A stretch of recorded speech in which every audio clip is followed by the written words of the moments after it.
Hoy vamos a hablar de postimpresionismo, que es una tendencia, en realidad el nombre se lo pone un grupo de historiadores y de críticos de arte.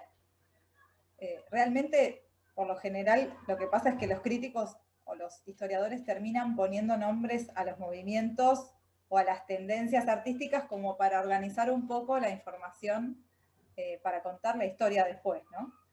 En realidad, son artistas que algunos participaron del impresionismo y otros no. Y en realidad lo que vamos a charlar un poco más es sobre estas investigaciones porque los tres artistas que vamos a ver hoy son artistas que trabajaron muy en concordancia con lo que estaba pasando en el momento, pero pusieron la vara un poco más alta, fueron un poco más allá, entendiendo que faltaba algo, ¿no? Entonces, a los que ya me conocen saben que me gusta ir un poquito más para atrás o entender un poquito el contexto, qué es lo que venía pasando en el arte en el momento que vamos a estudiar. Y lo que vamos a tener es, en este momento, unas tendencias, las tendencias de mitad del siglo XIX hacia fines, van a ser tres bien marcadas, ¿no? Eh, Vamos a partir de la base de que las tres son antiacadémicas, ¿sí? Eh, Son movimientos de artistas que no estaban de acuerdo en el cómo había que pintar, ¿no?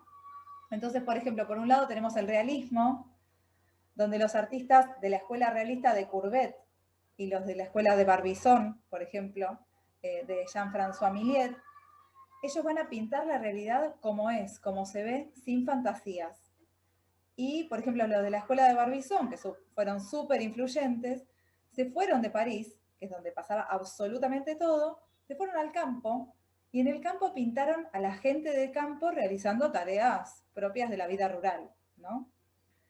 Como ellos pintaban lo que veían, la paleta de colores siempre era colores tierras, digamos, ¿no? Tonos tierras. Y son los primeros que empezaron a pintar al aire libre, que empezaron como a bocetar al aire libre. De hecho, en la charla sobre realismo vimos una pintura muy famosa de Jean-François Millet que se llama Las Espigadoras, y en Las Espigadoras él, por ejemplo, había salido durante 7 años a dibujar a las mujeres realizando esa acción, ¿no? A recoger lo que había quedado de la cosecha. Entonces, esto de salir a mirar la realidad de frente genera una grandísima influencia para lo que después va a ser el impresionismo, ¿no? Esta actitud de pintar au plein air se llama, al aire libre. Por otro lado, tenemos al romanticismo, que es otra tendencia que sucede también en contra de la academia, y los románticos lo que van a hacer es pintar desde la emoción, ¿no?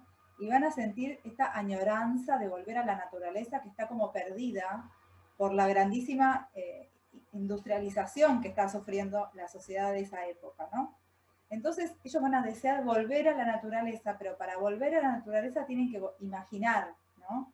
Es un arte subjetivo, empiezan a mirarse a sí mismos para mirar hacia afuera, ¿no? Toman un modelo, pero lo pasan por la emoción. Y lo que pasa cuando yo pinto desde la emoción es que es muy probable que la imagen se deforme.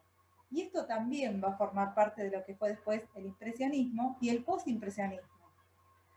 Entonces, fíjense cómo estas dos tendencias, una totalmente realista, es decir, lo que mis ojos me muestran es lo que tengo que pintar, la realidad es esta, y el romanticismo que dice, no, lo que yo siento también forma parte de la realidad yo también la fabrico y la construyo, ¿no? Y finalmente todo esto va a encauzarse en el impresionismo, que fue un movimiento en el que los artistas comienzan a juntarse, a investigar juntos, por así decirlo.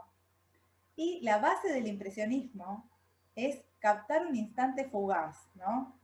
Como ellos pintan al aire libre, es una pintura rápida, hay que pintar en el momento, no tengo tiempo de bocetar un dibujo estructural, por ejemplo. Entonces el dibujo no va a estar tan importante, lo más importante va a ser la luz, y la luz lo que va a hacer es justamente darme los colores de ese momento del día, ¿no? Entonces, esta captación del instante fugaz, que es el impresionismo, vayan a mirar a Monet, a Renoir, a Sisley, a Pizarro, todos ellos lo que van a hacer es intentar captar el instante y yo como espectador voy a ver una pintura con una luz determinada, bien determinada, ¿no? Y como es una investigación sobre nuestros ojos también, sobre cómo los colores son captados por el ojo, ahí es donde empieza a aparecer la rueda de colores, ¿no? Es este el momento en el que se investiga cómo nuestros ojos captan todo. Esto lo van a tomar algunos artistas que vamos a ver hoy, pero van a ir un poco más allá y se van a servir también del realismo y del romanticismo. Como siempre les comento, por lo general los movimientos o enfatizan el movimiento anterior o directamente rompen con eso y van en contra, ¿no? Esto es como movimientos contra movimientos, todo el tiempo van a pasar en arte, porque no sé muy bien por qué, hay un momento en el que se diferencia mucho como la ciencia de la emoción, ¿no? El espíritu o el alma, el sentir de lo que realmente estoy viendo, lo que puedo tocar con las impresiones sensoriales, ¿no? Entonces, toda esta época está marcada por eso, por movimientos y contramovimientos, que se continúan de una manera más exacerbada o es en contra directamente. Y el primer artista que vamos a ver hoy es Vincent van Gogh. Él es un artista nacido en Holanda, es el mayor de 6 hijos y era hijo de un reverendo. Esto va a tener mucho impacto en Vincent porque él va a haber un momento en el que va a estudiar teología y no va a querer rendir el examen final de latín, entonces le va a quedar como trunca la carrera, pero va a trabajar como maestro y también va a trabajar como misionero en comunidades mineras, ¿no? Va a vivir con gente realmente pobre. Y esto genera como una crisis, ¿no? Porque él también había trabajado en la empresa de su tío, que era un comerciante de arte. Tenía una empresa que tenía varias sucursales, va a trabajar Vincent y cuando Teo se haga mayor, su hermano también va a trabajar en la empresa y él como que de a poco se empieza como a alejar del materialismo que supone su profesión en ese momento. Entonces se vuelca hacia lo espiritual y se retira a vivir con los campesinos, ¿no? En ese momento de crisis es que él escribe una carta a su hermano Teo, hay más de 800 cartas que se escriben junto a Teo de ida y de vuelta, y en esas cartas, gracias a esas cartas podemos conocer de palabras de Vincent directamente qué es lo que él sentía respecto de la vida, del arte, de la pintura, de los colores, eso es muy lindo. Y Teo le dice, bueno, hacete artista. Entonces, lo que va a hacer Van Gogh es que a los 27 años, bastante grande, se va a anotar en la Academia Real de Bellas Artes en Bruselas, en Bélgica, y va a empezar a pintar las primeras copias de Jean-François Millet, que es un artista realista, lo que veníamos comentando, ¿no? Esto de pintar la realidad como es, sin fantasías y con esos tonos medio neutros, ¿no? Y esta va a ser una de las primeras grandes obras de Van Gogh, aunque ustedes no lo puedan creer, Los comedores de patatas, donde se va a ver también todo lo que él empieza a tomar como influencia, ¿no? Él va a estar muy atravesado no solo por Jean-François Millet, que dentro de todo es un artista que había muerto hace poquito, que a él amaba su obra, entonces reversionó mucho de eso. Esta vida campesina que él atraviesa, o sea, él vive con esta gente, con gente pobre. Y estos comedores de patatas también van a tener una iluminación muy particular, que tiene que ver también con lo que él va mirando, ¿no? Y con lo que él va encontrando como su propio sentir. Fíjense que acá, en esta imagen de humildad y tristeza, ¿no? Predominan los tonos tierras, esto que contábamos de que la tendencia era la tendencia realista, ¿no? No hay romanticismo, o sea, no hay idealismo de ningún tipo, él está mostrando exactamente lo que él se ve que vivió. Y estos colores neutros, ¿no? Estos colores tierras. De todos modos, vayan chequeando y entrenando la mirada para ver esa pincelada tan particular que va a surgir más adelante. Él le manda la pintura de los comedores de patatas a su hermano Teo, y Teo le dice, venite a París. Y en París, que era donde pasaba todo, estaba sucediendo el impresionismo, ¿no? Entonces, estas pinturas, que son de 1886, que tienen esta paleta realista, ¿no? Esta paleta de colores de tonos tierras, ¿no? Estas pinturas de cosas que uno tiene a mano, van a empezar a aclararse, ¿no? De algún modo. Sobre los zapatos que están viendo acá, hay un ensayo precioso de Heidegger, el filósofo, que se llama El origen de la obra de arte, y donde justamente lo que él dice es que en estos zapatos no hay solo unos zapatos, digamos. Hay dignidad, hay trabajo, hay pobreza, son zapatos que están gastados, que están usados, son zapatos que se usan para trabajar la tierra. Es decir, la obra pone en obra una verdad más grande y más trascendental que solo los objetos que muestra, ¿no? Y esta espiritualidad o esta cuestión filosófica va a suceder muy seguido, y sobre todo en la obra de Van Gogh, que era un hombre que realmente era muy religioso, ¿no? Entonces todo eso va a seguir surgiendo. Y fíjense de nuevo la vibración, la cantidad de pintura que se puede ver, ahí se ven las pinceladas directamente, ¿no? Que él aplica. Y cómo, por ejemplo, en la naturaleza muerta de la derecha, cómo empieza a acompañar la figura con la pincelada, ¿no? Que eso también va a ser clave en la pintura de Van Gogh. ¿Y qué es lo que va a pasar? Que así como Theo le dice a Vincent que vaya a París, es quien se va a hacer cargo de él, no solo económicamente, sino también espiritualmente. Va a ser su gran compañía a lo largo de la vida a través de esas cartas.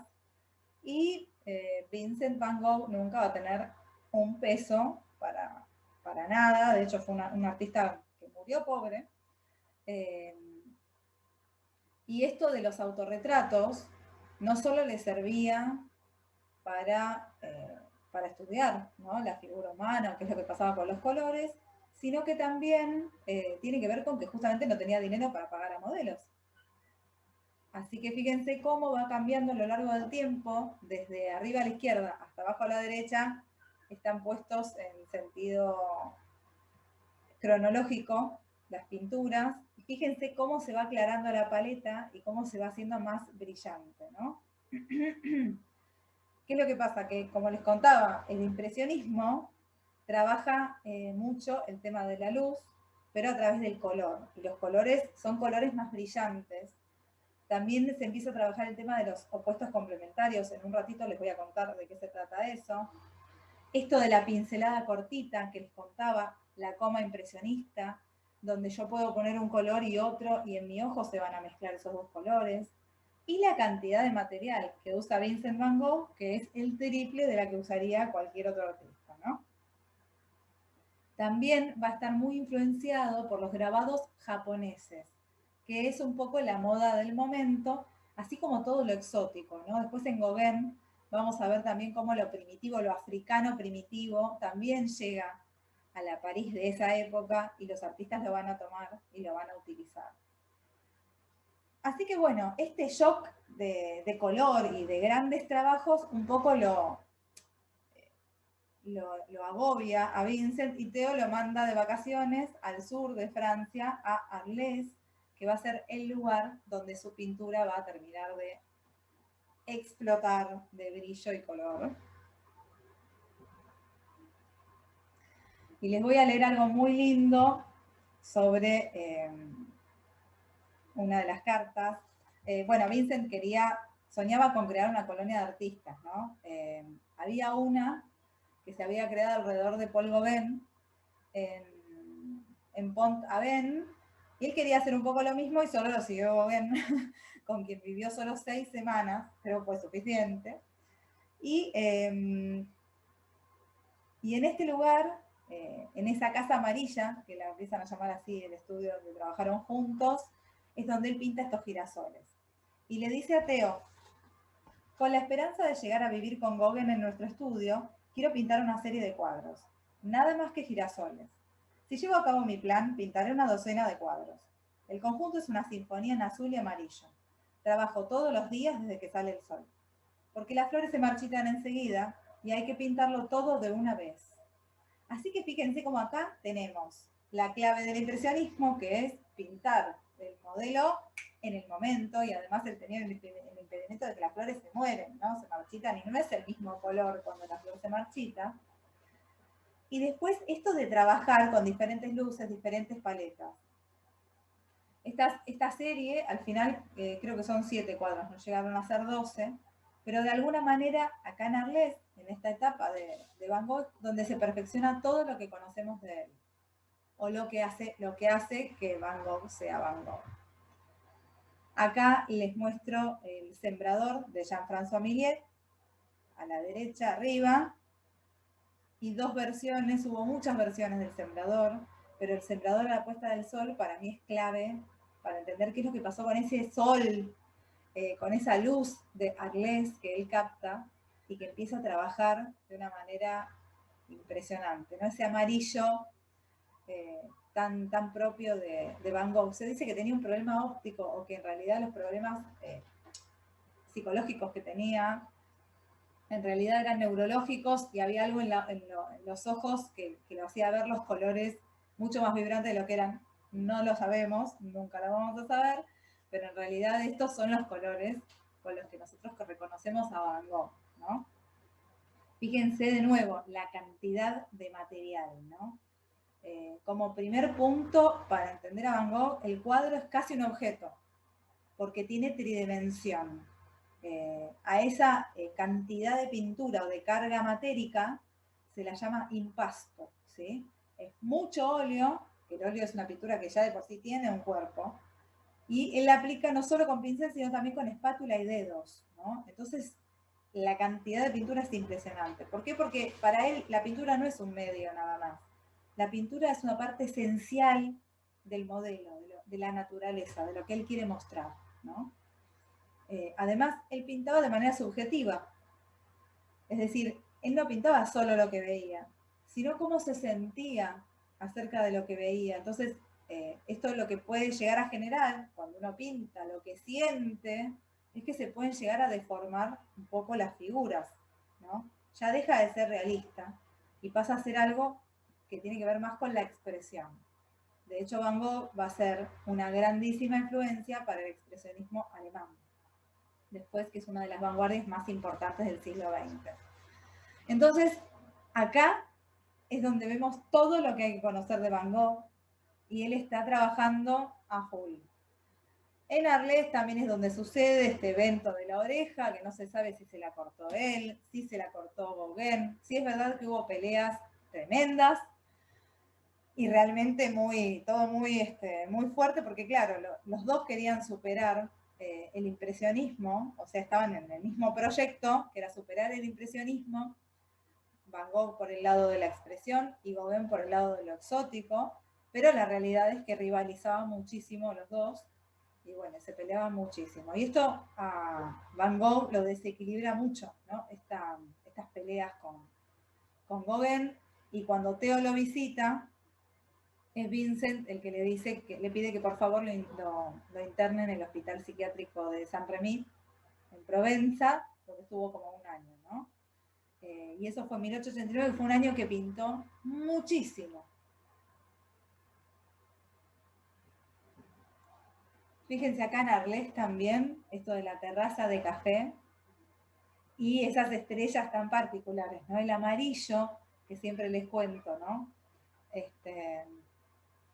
Esto del amarillo tan potente que marca toda la imagen. Y acá me parece que podríamos hacer un pequeño ejercicio de observación por el tema de lo que es los colores complementarios, ¿sí?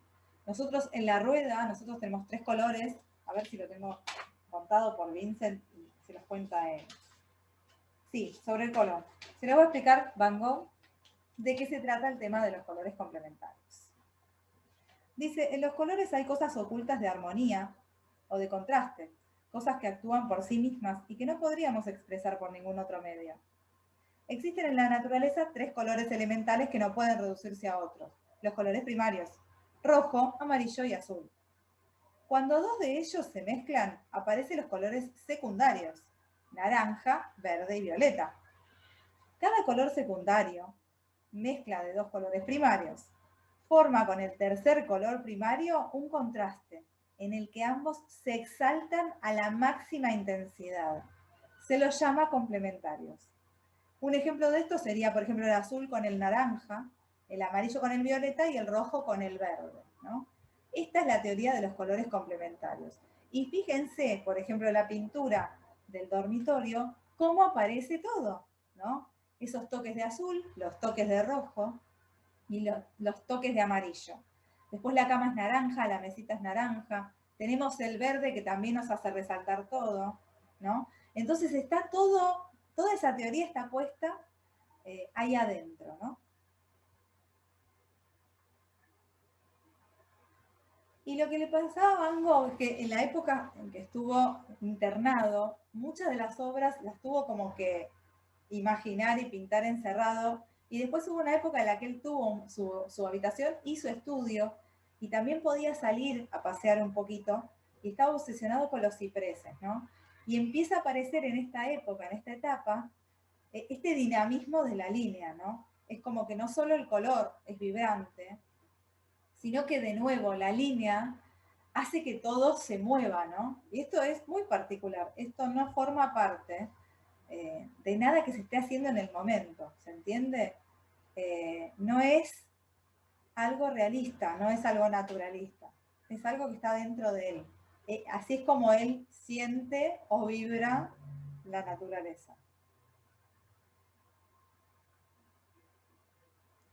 Y acá está un poco toda la tesis de él, que dice, el arte es el hombre agregado a la naturaleza, a la que él libera como realidad, como verdad, pero también con una significación que el artista agrega al expresarla. Veo en toda la naturaleza expresión hasta el alma. Es decir, mis ojos captan una naturaleza y yo vibro con esa naturaleza, algo me sucede por dentro, emocionalmente con eso. Y entonces cuando yo pinto, inevitablemente estoy sacando esa emoción también. ¿Y por qué es posimpresionista Van Gogh? Porque necesita, no puede estar cohibido para mostrar su emoción, necesita salir esa emoción a través de la pintura. Y por eso él utiliza este impasto, ¿no? Esta cantidad de material y estos colores tan fuertes que vibran entre sí, ¿no? Esto de los colores complementarios que le sirven para vibrarse unos a otros. Él en 1890, cuando sale del hospicio, se muda a París un tiempito para visitar a Theo, que había tenido un hijo llamado también Vincent. No sabemos cómo esto se juega psicológicamente. Y ahí lo trata homeopáticamente el doctor Gallet, que también era pintor, que fue además un médico que estuvo como presente en la vida de casi todos estos artistas que les voy a contar hoy. Y ahí él trató de hacer pinturas que tuvieran más que ver con las gentes de ahí, ¿no? Y inevitablemente, o sea, inexplicablemente, a pesar del estar deprimido, melancólico, sentirse mal, su pintura cada vez se hace más y más brillante y más colorida, ¿no? Es impresionante. La noche estrellada, por ejemplo, es uno de estos ejemplos que les cuento de la pintura que él tuvo que pintar recordando, ¿no? Recordando haber vivido esta noche, ¿sí?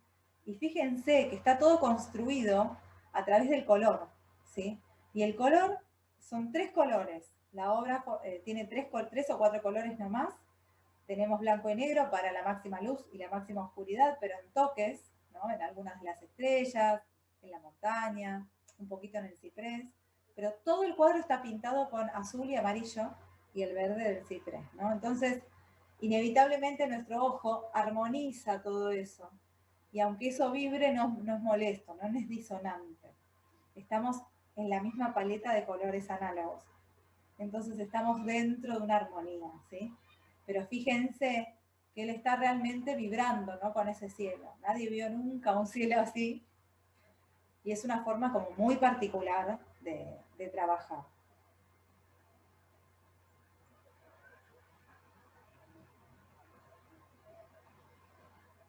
Esta es una de las últimas pinturas que él va a pintar,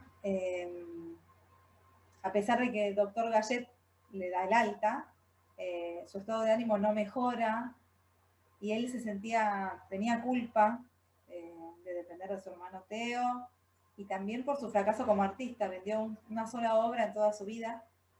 Entonces, en julio de 1890 se va a disparar en el pecho y va a morir 2 días más tarde debido a esas heridas, sin haber cumplido los 37 años, muy joven. Les voy a leer una frase que me parece muy hermosa, o sea, que finalmente son palabras de él y es lindo para conocer el sentimiento del artista, ¿no? Dice, a mis ojos, los verdaderos pintores no son los que pintan las cosas tales como son, analizándolas secamente, sino los que las pintan como las sienten. Reivindico el derecho del artista a ofrecer, no colorido local o aún fidelidad al lugar, sino algo apasionado y eterno.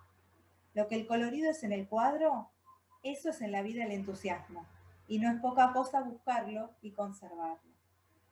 Así que con esta emoción frente a la naturaleza, esta búsqueda de querer hacer vibrar a quien está del otro lado, vamos a cerrar a Vincent van Gogh.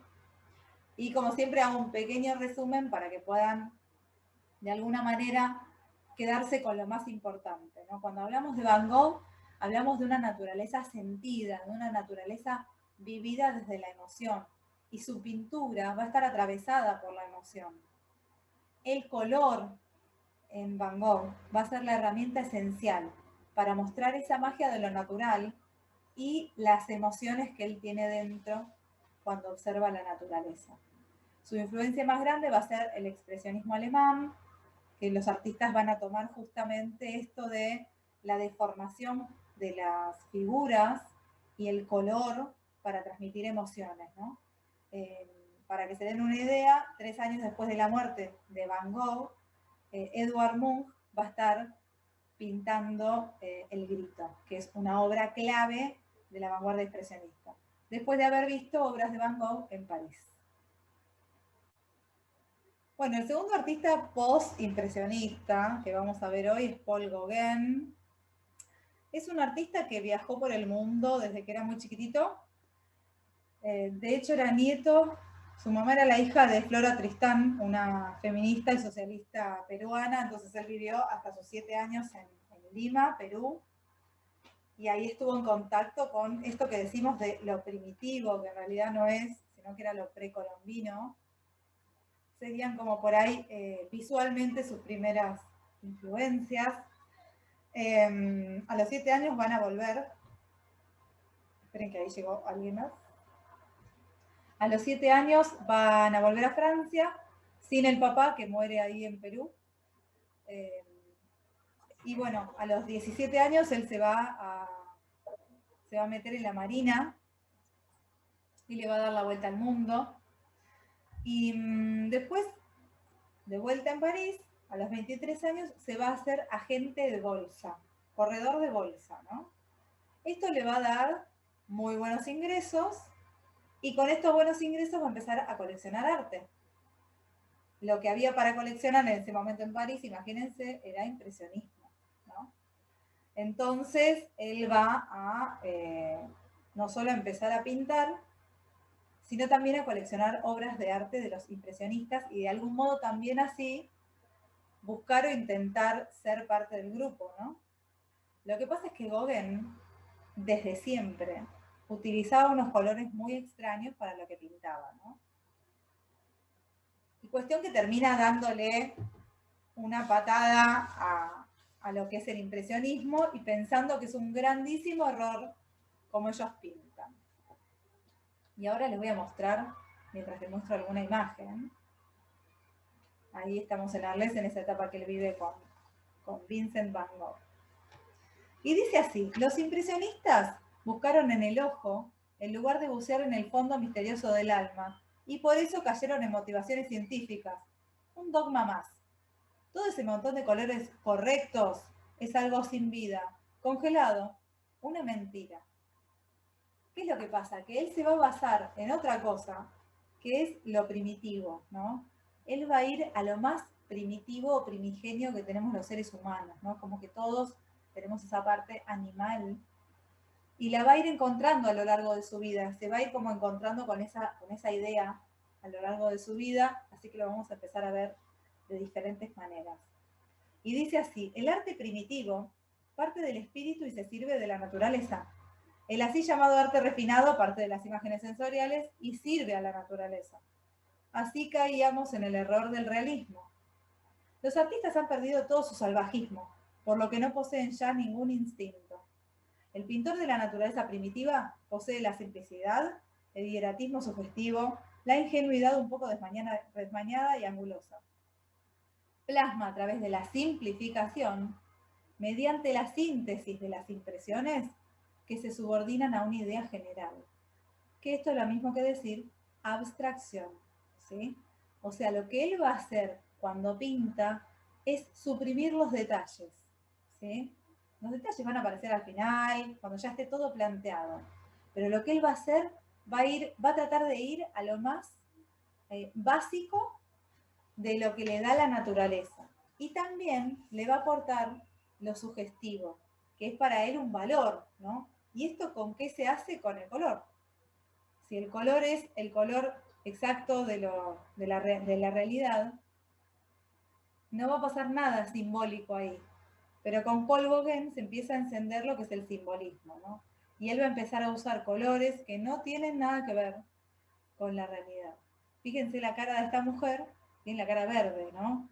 Así como el paño de la mesa de pool y esos toques en todos lugares del cuadro. Y ese verde va a chocar, como decíamos hace un rato, con ese naranja medio rojizo de fondo, ¿no? Que es ese truquito de los opuestos complementarios. La bola naranja, la bola roja que está ahí en la mesa también, nos hace armar como un triángulo y no podemos dejar de mirar todo, ¿no? Entonces, ¿qué es lo que va a pasar? Que Gauguin va a estar parado en otro lugar. A pesar de que él va a querer siempre formar parte de los impresionistas, se va a dar cuenta de que no es lo que él quiere hacer, ¿no? Él en el 82 sufre el derrumbe de la bolsa de París, por lo cual se queda sin dinero y de alguna manera adquiere una libertad, ¿no? Él se casa con una mujer danesa con quien va a tener 5 hijos y no tienen casi dinero. Ella es la que soportaba a toda la familia y él quería pintar a tiempo completo. Entonces se terminan separando, por supuesto, porque era un lastre el hombre. ¿Y qué pasa ahí? Que se va a mudar a la Bretaña francesa, que es la costa noroeste de Francia, y su pintura va a cambiar, ¿no? Y va a virar hacia esto, ¿no? Pero se va a empezar a acercar más al simbolismo. Y acá tenemos también a Van Gogh pintando los girasoles. Y fíjense de nuevo el tema del color, ¿no? Él va a empezar a utilizar los colores de una forma simbólica. O sea, va a haber colores que en realidad no están ahí, sino que para él vibran así, ¿no? Y también va a utilizar una línea de contorno negra alrededor de casi todo lo que él pinta, ¿no? Que esto está basado en las vidrieras, que se llama cloisonismo. ¿Vieron por ejemplo, las lámparas Tiffany o los vitrales que están separados por líneas negras? Bueno, él va a hacer eso en su pintura, que tampoco era algo que se usaba porque el negro ya no se estaba usando. Los impresionistas no estaban usando negro. Entonces, entre que él sintetiza, o sea, va a lo más básico de lo que está viendo, casi sin detalles. Mete esa línea negra de contorno y los colores no se corresponden con la realidad, ya estamos en otro lugar, ¿no? Él después va a viajar a Panamá, va a viajar a Martinica y va a redescubrir esa belleza de lo primitivo, ¿no? Una temporada con Van Gogh en Arles y finalmente va a terminar en Tahití, donde él va a querer ser un nativo más, que obviamente no lo es, pero va a terminar trabajando ahí. ¿Y qué es lo que él dice? Y en esto está bastante en sintonía con Van Gogh. El color puro, a él hay que sacrificarlo todo. El color tal como tal es enigmático en las sensaciones que despierta en nosotros. El color, que es vibración tanto como la música, es capaz de alcanzar lo más vulgar y al mismo tiempo lo más vago que existe en la naturaleza. su fuerza íntima. Entonces, si el color tiene esta fuerza, yo no puedo usar directamente como lo veo. Puedo usar, intensificar o generar una sugestión con el color, ¿no? Es decir, que el color me haga sentir otra cosa. Y fíjense lo que es esta obra, ¿no? Esta es una de sus más grandes obras, se llama Visión después del sermón. Este es Jacob, es una escena bíblica, Jacob luchando con el ángel. Y fíjense cómo está separado el cuadro en dos, ¿no? De este lado tenemos a las mujeres, que son mujeres propias de Bretaña, mujeres bretonas, que están pintadas de un modo realista, con una perspectiva súper profunda, que es como que ellas están como nosotros, como si estuvieran en un punto muy alto, ¿no? Visualmente, y va bajando ese punto de vista que es imposible. Ya les digo, porque la vaquita que aparece ahí es demasiado chiquita.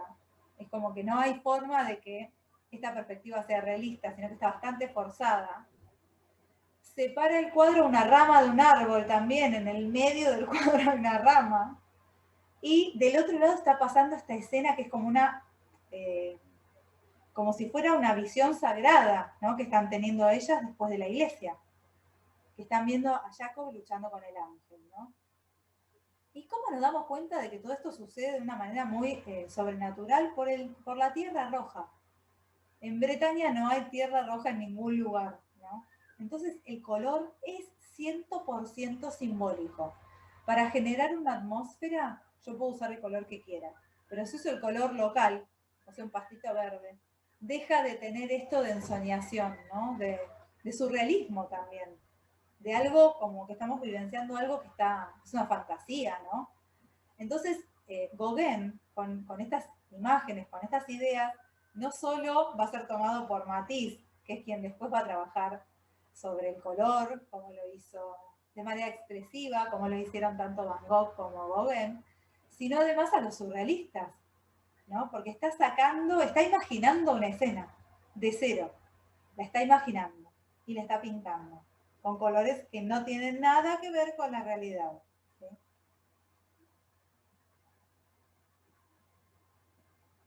Y observen este Cristo, el Cristo amarillo, se llama Cristo amarillo, padece ictericia este Cristo, pero vamos a ver todos los desarreglos o todas las cosas que él modifica, empezando por que cambia el monte por una campiña, que es una campiña propia de Pont-Aven, donde él vacacionaba, que alrededor de él se empezaron a juntar un montón de estudiantes y colegas que lo admiraban. Después formaron ahí un grupete llamado Los Navis, si quieren después pueden seguir indagando, pero eran artistas que querían pintar como él y ser como él, artistas jóvenes. Entonces él modifica el paisaje, nos pone al Cristo en un primer planísimo que no tenemos escapatoria que mirarlo, y estas tres mujeres, ¿no?, que le están rezando. En el fondo hay un hombre que está o yéndose corriendo de la escena o corriendo hacia acá para ver qué es lo que pasa, ¿no? Es como un detalle rarísimo que no sabemos a qué responde. Fíjense que no hay luz ni sombra. De nuevo, esto es lo mismo que pasaba en la otra obra, ¿no? No hay luces y sombras marcadas. No sabemos dónde viene la luz, no tenemos ni idea. No es importante. El color es plano, ¿sí? Él aplica como manchas, o sea, plenos de color en diferentes lugares donde lo necesita. De nuevo esa línea que remarca y contornea todas las figuras, ¿no? Entonces, toda esta anti-academia total que hace Gauguin, donde él puede liberar realmente su expresión, esto es lo que realmente provoca un quiebre, ¿no? Esto es lo que realmente provoca un quiebre en lo que es el arte del momento. De nuevo, son artistas que no son reconocidos por la crítica en su momento, que los denosta la crítica, de hecho, y son artistas que van a trabajar bastante en soledad o con colegas, van a ser admirados solo por colegas que saben lo que ellos están haciendo, ¿no? Lo que están rompiendo, lo que están generando. Así que es fuerte saber eso también. Son artistas que vivieron sin apoyo de ningún lado, ¿no? Esta obra se llama La pérdida de la virginidad o El despertar de la primavera. La modelo es una chica una amante que él tuvo que dejó embarazada y él huyó a Tahití antes de que naciera la hija. Esta chica está por perder la virginidad. Ahí atrás viene una gente que estaba en la boda de ella, ¿sí? Para remarcar esta pérdida o esta defloración. Ella sostiene una flor con una punta roja y el zorro, esto yo no lo sabía, y acá empieza lo simbólico, ¿no? El zorro es el símbolo hindú de la lujuria, ¿no? Y ese zorro está apoyándose en sus pechos, ¿no? Está como todo listo para que suceda el evento. Y fíjense el tema del color, ¿no? ¿Alguna vez alguien vio pasto azul? No. Entonces, acá está un poco, de nuevo, toda la clave de lo que es la obra de Gauguin, desde los elementos simbólicos, la flor, el zorro, en el fondo la gente que está como yéndose de la boda. Después esto del color, que también el color es simbólico, el color no es local, no es un color real, es un color que él está usando para generar un ambiente determinado.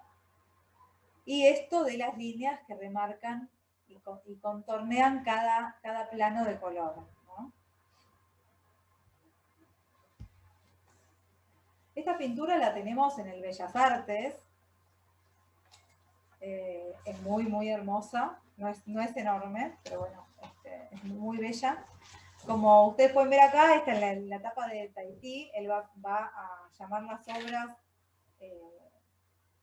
con el otro idioma y también en nuestro idioma occidental. Yo no sé cómo se llama esta obra, y sí me parece fundamental que entiendan esto a través de las palabras de él, o por lo menos lo que él quería transmitir con su arte, ¿no? Dice, no trabajen tanto según la naturaleza. El arte es abstracción. Tomen de la naturaleza lo que de ella vean en sus sueños. De alguna manera él se inspira a la naturaleza, está muy bien, ¿no? Pero no depende y no sirve a la naturaleza. Él sirve a su propia imaginación, a su subjetividad, a cómo él percibe emocionalmente la naturaleza y a lo que él quiere sugerir al espectador, o a qué emoción, qué quiere despertar en el espectador, ¿no? Por eso usa esos colores tan extraños.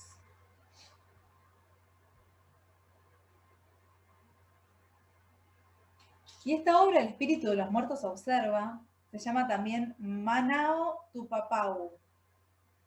La modelo de esta obra es Teura, una de sus amantes ahí en Tahití, y lo que le está mostrando acá es el miedo que tenían los tahitianos, los polinesios, a los Tupapau, y los Tupapau eran unos espíritus de la noche que salían de la laguna o del bosque cuando caía la noche para agarrar por las espaldas a los desprevenidos, ¿no?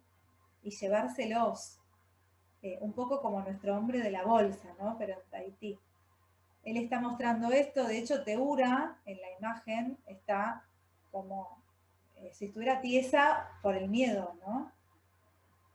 A él lo criticaron como si esta obra fuera indecente, pero él decía, bueno, en nuestra sociedad puede ser que esta postura sea indecente, pero para una mujer tahitiana estar desnuda, y así no es algo indecente, es algo normal y natural.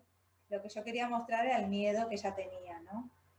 De hecho, él escribe en su diario que un día volvió a su cabaña cuando ya era de noche, por falta de provisiones, se había quedado sin luz, encendió un fósforo para orientarse y la vio a Teura, inmóvil, desnuda, tumbada boca abajo de la cama, con los ojos desmesuradamente agrandados por el miedo. Parecía que un resplandor fosforescente le brotaba de aquellos ojos con la mirada fija. Eso es lo que él está mostrando acá, que para la sociedad occidental roza lo indecoroso, ¿no? Por detrás, esa figura, ese encapuchado, esa mujer encapuchada que es la Tupapau, que está acechándola, y es el espíritu de los muertos la está observando, o es Teura la que está invocando a ese espíritu, ¿no? Fíjense de nuevo, los colores son increíbles, súper encendidos, y como muchos artistas de esa época, él admiraba a Edouard Manet, que pintó esta Olimpia, que fue un escándalo total y absoluto porque la chica es una prostituta, que está con con una sirviente negra que le está encima tratando como si fuera una gran dama, ¿no? Y acá la pintura está como dada vuelta, está pintada como a la inversa, ¿no? La modelo está al revés y la sirviente está cambiada por ese espíritu que observa a su amante.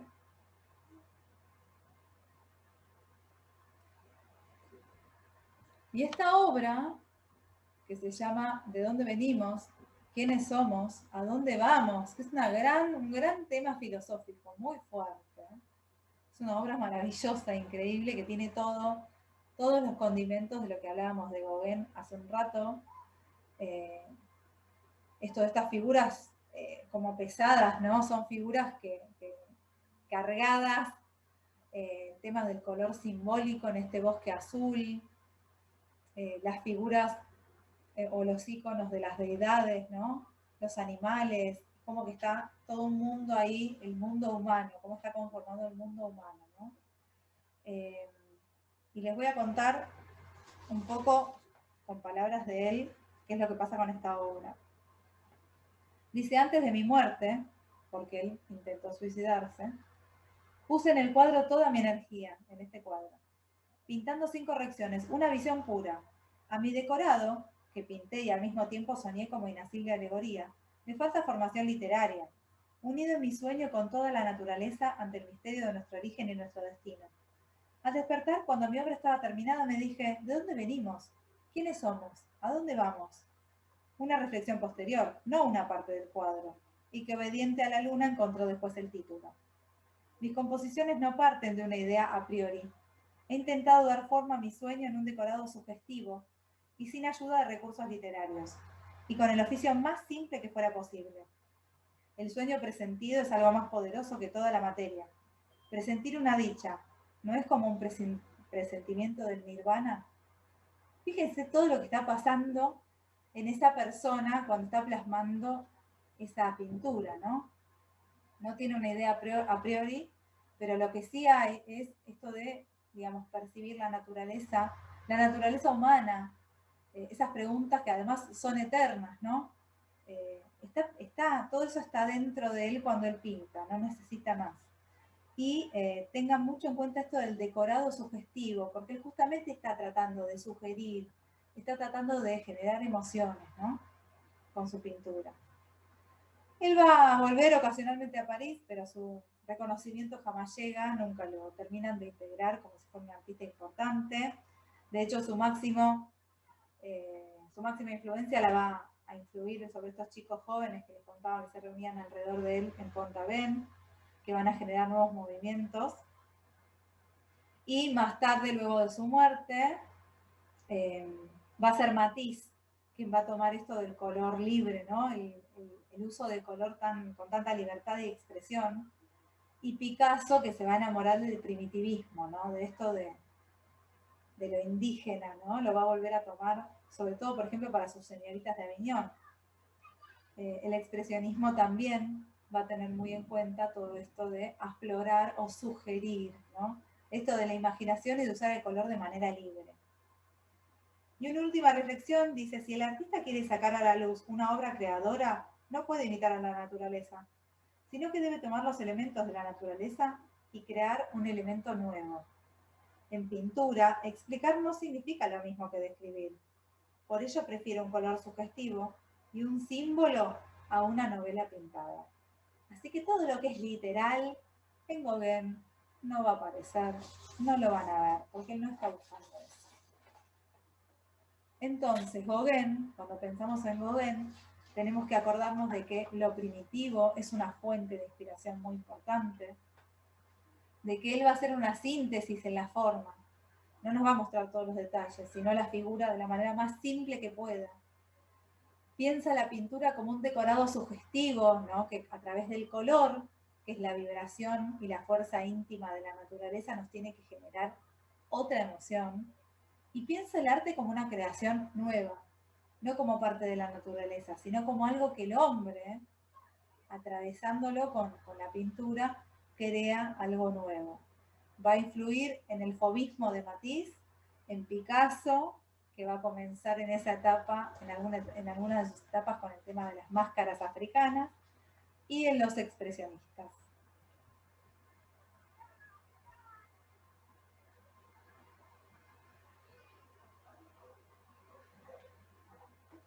Y Paul Cézanne va a hacer una búsqueda, no les diría propuesta, sino que más bien esa búsqueda va a integrar todo y un poco más, ¿sí? Cézanne va a ser un artista que nació y murió en el mismo lugar, en Aix, en Provence, que es Provenza, en Francia. Ese va a ser como su gran refugio toda la vida. Es un artista que va a trabajar mucho en solitario, se va a formar académicamente y como muchos de los artistas de esa época visita el Louvre y va a ver a Caravaggio, a Velázquez, que son como sus máximos ídolos, y un poquito más cerca de su época a Delacroix, que es romanticismo, a Courbet, que era realista, y a Manet, que era preimpresionista. De hecho, las primeras obras que vamos a ver van a tener que ver mucho con Gauguin también, la Olimpia de Manet, de nuevo fíjense en Manet, siempre lo más importante, por lo menos de esta etapa previa al impresionismo, y que es lo que finalmente genera un gran escándalo y a los artistas les abre una puerta, es esto del choque entre los colores claros y los oscuros, ¿no?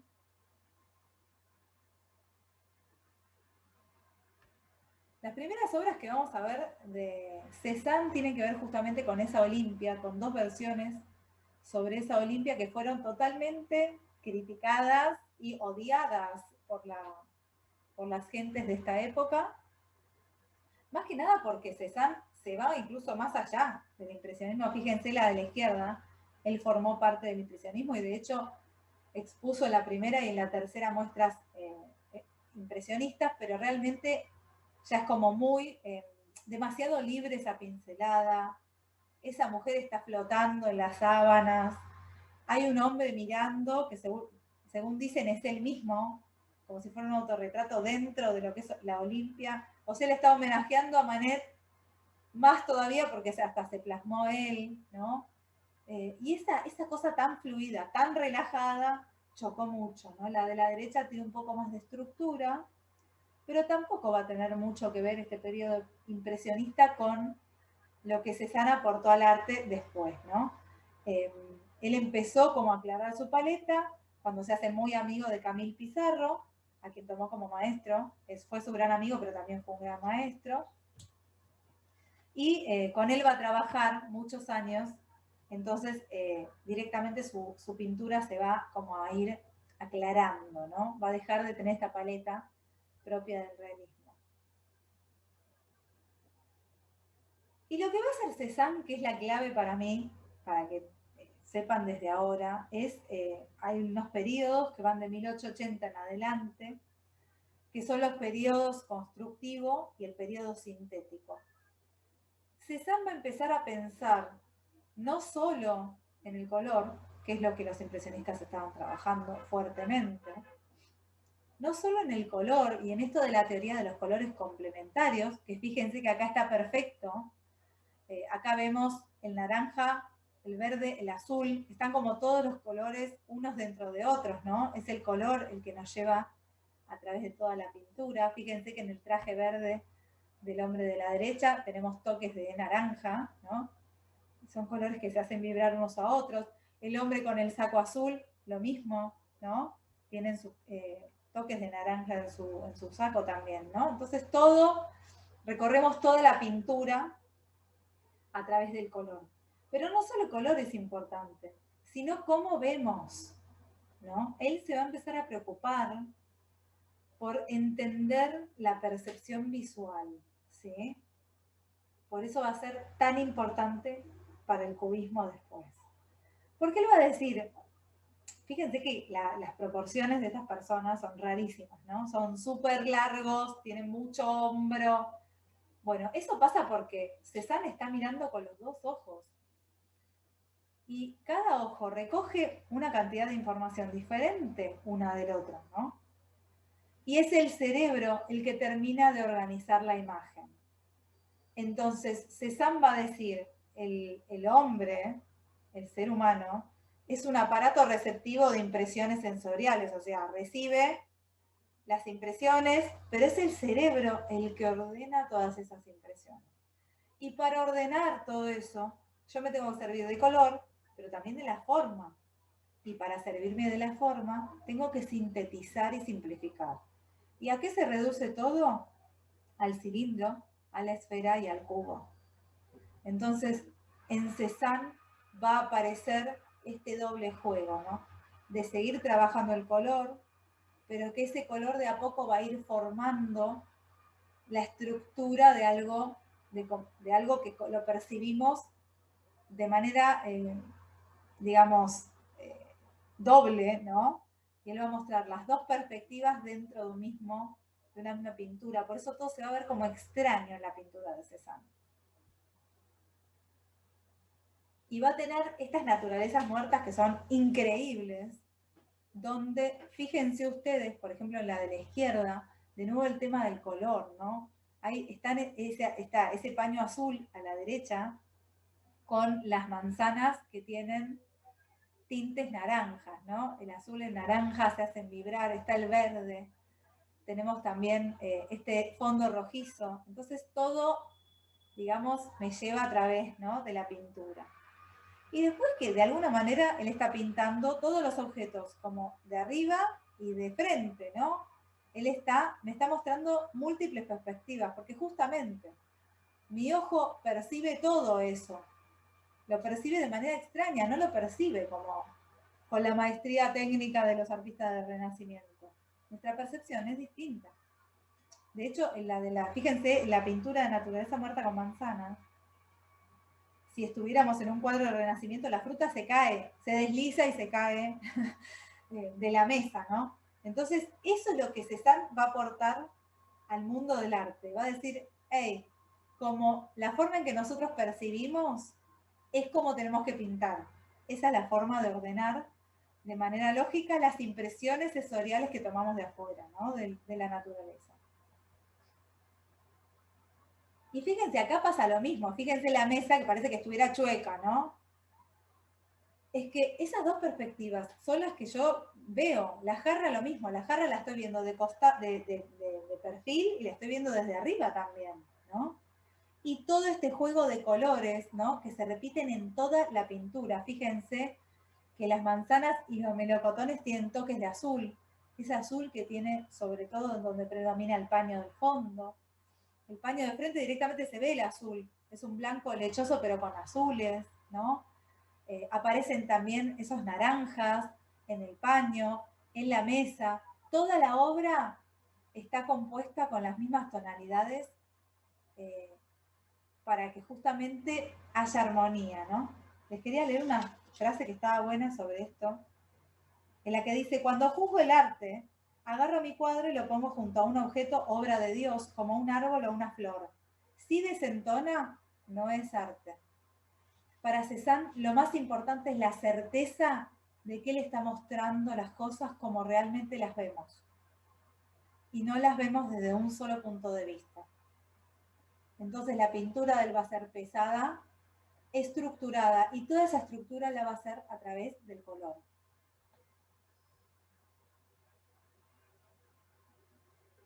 El arte es una armonía paralela a la naturaleza. El artista es solo un órgano receptivo, un aparato para registrar impresiones sensoriales, pero un buen aparato, sumamente complicado. Esto es lo que Cézanne pensaba y es realmente lo que más le preocupaba, ¿no? Poder mostrar cómo percibimos la realidad y tratar de pintarla, pero a través del color. No usa el dibujo, no usa una estructura previa, no hace un boceto preliminar llevando todo cuadrado, cilindro y esfera, sino que lo hace a través del color.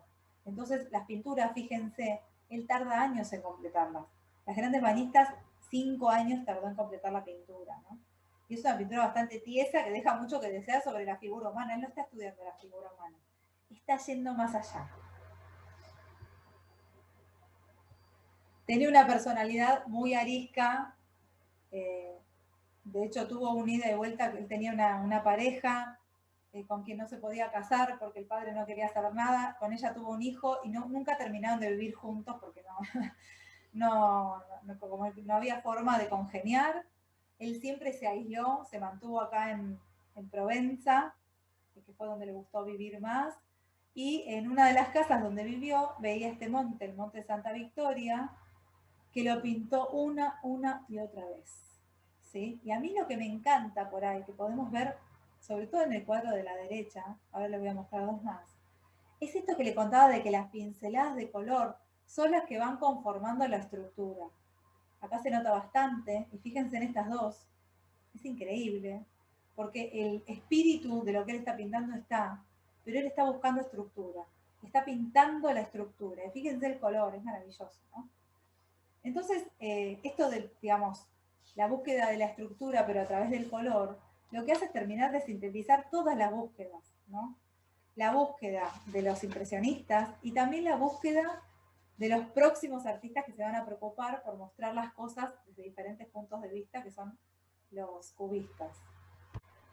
Cuando pensemos en Cézanne, que es bastante más complejo que los otros dos, porque él aúna todo, vamos a pensar en que la naturaleza lo que nos da son impresiones sensoriales, o sea, lo que yo puedo captar con mis sentidos, sobre todo con mi vista, que entran por el ojo, esas impresiones, y es el cerebro el que organiza toda esa experiencia, ¿no?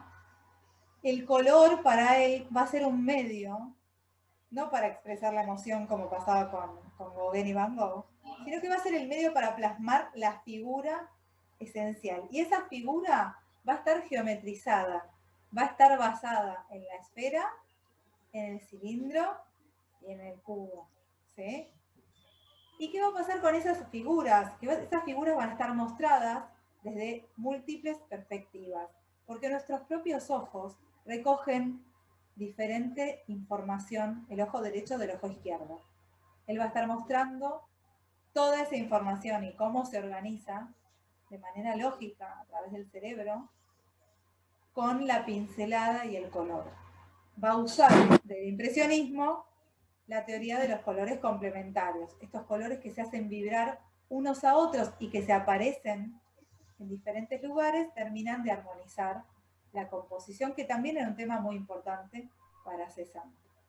Su influencia más fuerte va a estar en Picasso, Braque y Juan Gris, que van a ser los cubistas, que van a ser quienes van a querer mostrar la realidad desde diferentes puntos de vista, todas juntas en el mismo lienzo, ¿no? Ellos generan un grandísimo quiebre con la realidad.